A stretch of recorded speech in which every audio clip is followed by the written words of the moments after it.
Bonjour à tous. On avait prévu toute cette semaine de vous présenter la toute première pièce écrite et interprétée par Kerry James.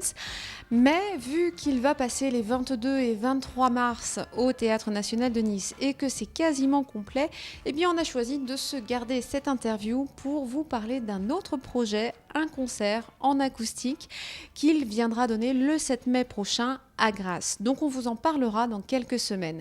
À la place, nous avons prévu de vous parler d'une pièce qui est, alors là sur le coup, je suis un peu chauvine et je pense que vous le serez aussi, qui est actuellement en pleine création dans notre région, plus précisément à Antibes, au théâtre Antea.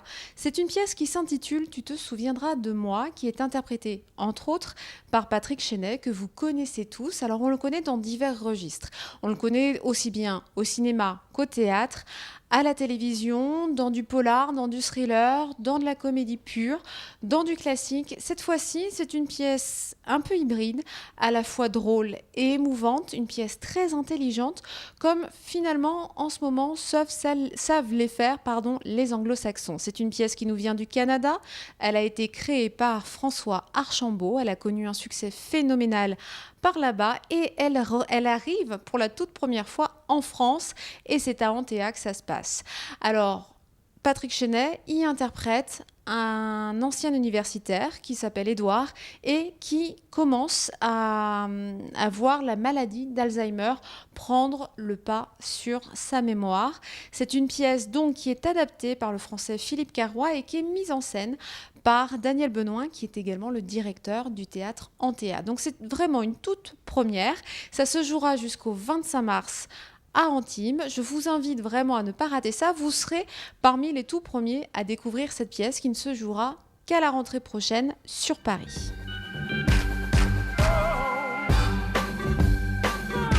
Alors, précision, je suis sur la séquence M.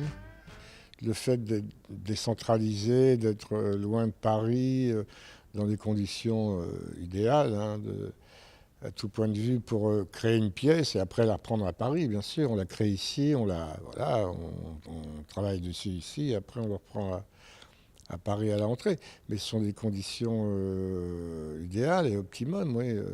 J'adore cette idée. C'est la description d'une pathologie, mais c'est pas très pédagogique, c'est une comédie. Hein.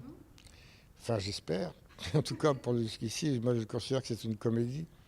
Sur un type qui a des trous de mémoire, c'est aussi l'histoire d'un type, qui a été brillant, qui l'est toujours, séducteur, très séducteur.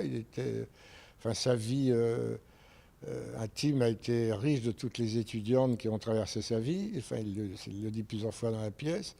C'est une star de la télé, c'est-à-dire il fait des shows à la télé. Sauf qu'il a un petit souci, c'est-à-dire que il est atteint de cette maladie qui va le rattraper, qui va faire disparaître ce qu'il est.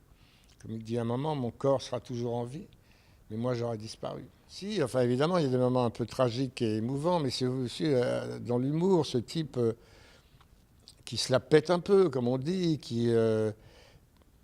mais qui rame. Par moments, il est conscient qu'il rame un petit peu, il ne sait plus, puis d'autres moments, non. Il répète 3 fois la même chose. Et donc, vous savez, les gens qui ont des graves maladies comme ça, même s'il y a de l'amour autour d'eux, parfois il y a un énervement, un agacement.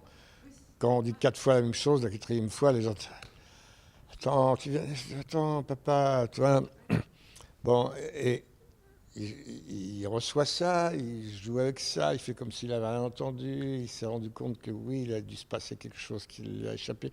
Il passe à autre chose, il est cabotin un peu, hein. Il est séducteur. C'est un personnage très complexe et très intéressant qui déconne avec sa maladie, sauf qu'évidemment la maladie est plus forte que lui. Donc elle le rattrape définitivement. Enfin, je ne vais pas le spoiler.